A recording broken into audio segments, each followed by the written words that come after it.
কুয়াশা ভেজা সকালবেলা হাঁটতে হাঁটতে হঠাৎ করে একদিন পার্কে চলে গেছিলাম এবং পার্কে গিয়ে কী করলাম ভিডিওটি শেষ পর্যন্ত দেখলে অবশ্যই বুঝতে পারবেন। তো আশা করি ভিডিওটি সবাই শেষ পর্যন্ত দেখবেন। হ্যালো গাইস, আসসালামু আলাইকুম, কেমন আছেন সবাই?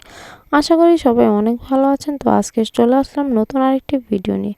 তো অনেকদিন ধরেই প্ল্যান করছিলাম আমরা সকালবেলা কোথাও একটা হাঁটতে বের হবো। তো আমাদের প্ল্যানটা সাকসেসফুল হলো, আমরা পরের দিন সকালবেলা হাঁটতে বের হয়েছি। আমরা খুব সকাল সকাল বের হয়েছিলাম বাসা থেকে, তখন ভোর প্রায় 6:30 বাজে। তখন কিন্তু অনেক বেশি কুয়াশা ছিল, আমরা পার্কে হাঁটতে হাঁটতে চলে গিয়েছিলাম। আশেপাশে কিছুই দেখা যাচ্ছিল না, এত পরিমাণ কুয়াশা ছিল, আমাদের রাস্তাটা মনে হয় শেষই হচ্ছিল না, এত পরিমাণ রাস্তা। আমরা সবটুকু রাস্তা হেঁটেই গিয়েছি, আমরা একটু রিক্সা নিইনি। আমরা যখন মেন রোডে উঠেছিলাম তখন দেখলাম অনেকগুলো আঙ্কেল আন্টি অনেকেই হাঁটাহাঁটি করছিল, অনেকে ব্যায়ামও করছিল।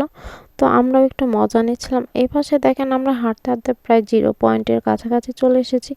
তো রৌনক তো আমাকে একা রেখে সে একা একাই চলে যাচ্ছে। ওই যে বাসা থেকে এত দূর হেঁটে এখানে চলে আসবে আমি চিন্তাও করতে পারিনি। প্রায় 30 মিনিটের মতো রাস্তা আমরা হেঁটে এসেছি। রাস্তায় আসার সময় রৌনক আমাদেরকে একটু বিরক্ত করেনি, ওই খুব ভালোভাবে পার্কে চলে এসেছে আমাদের সাথে। তো এখানে আমরা অনেকেই একটু একটু করে অনেকগুলো ভিডিও নিয়েছি।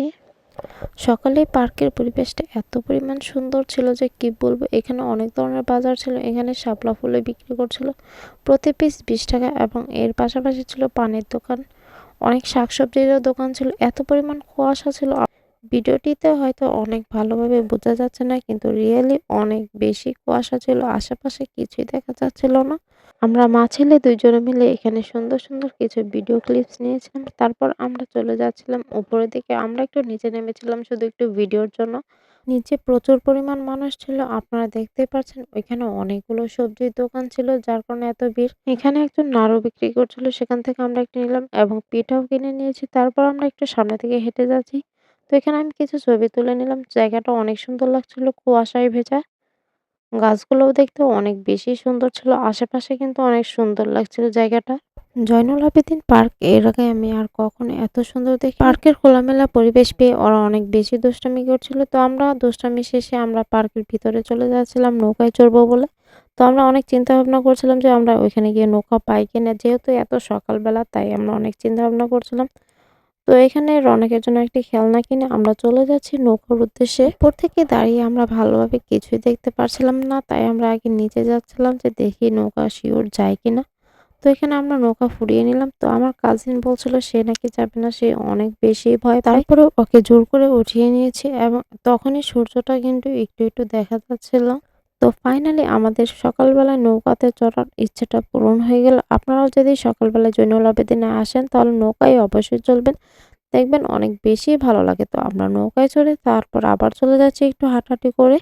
তারপর আমরা চলে যাব একটু নাস্তা করার জন্য। তো আমি জয়নুল আবেদিন পার্কে থেকে বের হয়ে পড়লাম। আজকে প্রচুর পরিমাণ হেঁটেছি, তাই আজকে অনেক বেশি ক্ষুধা লাগছিল। তো এখানে আমরা আরেকটু কিছু ভিডিও এবং ছবি তুলে নিয়েছি। তো আমরা এখন চলে যাব চা খাওয়ার জন্য। তো এখানে দেখেন রৌনক কি বলে, আপনারা দেখতেই পাবেন। রৌনক, তোর মুড সুইং হয়ে গেছে।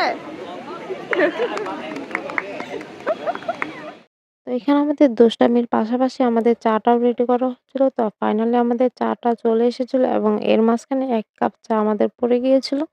তারপর চাওয়ালা মামা আবার 4টা কাপ নিয়ে 5টা চা করে দিয়েছে।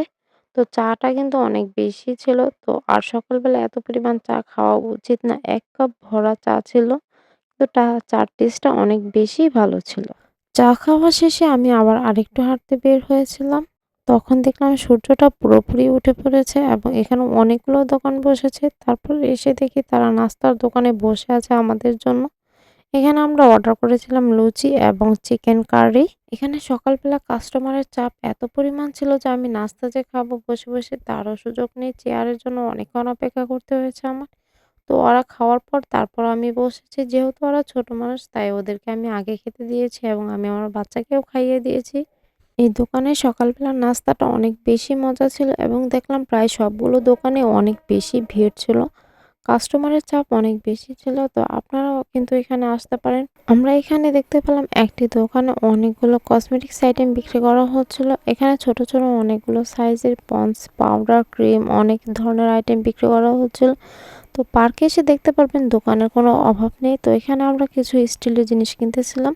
এখন একটি কেক বানানোর একটা বক্স কিনেছিলাম। তো এটার নাম কি আমি জানি না। তো এটা আমি আমার ভাগ্নিকে কিনে দিয়েছি কেক বানানোর জন্য। সব মিলিয়ে ভিডিওটি আজকের কেমন হয়েছে তা অবশ্যই কমেন্টে জানাবেন। আজকে এ পর্যন্ত, ভালো থাকবেন, সবাইকে খোদা হাফেজ।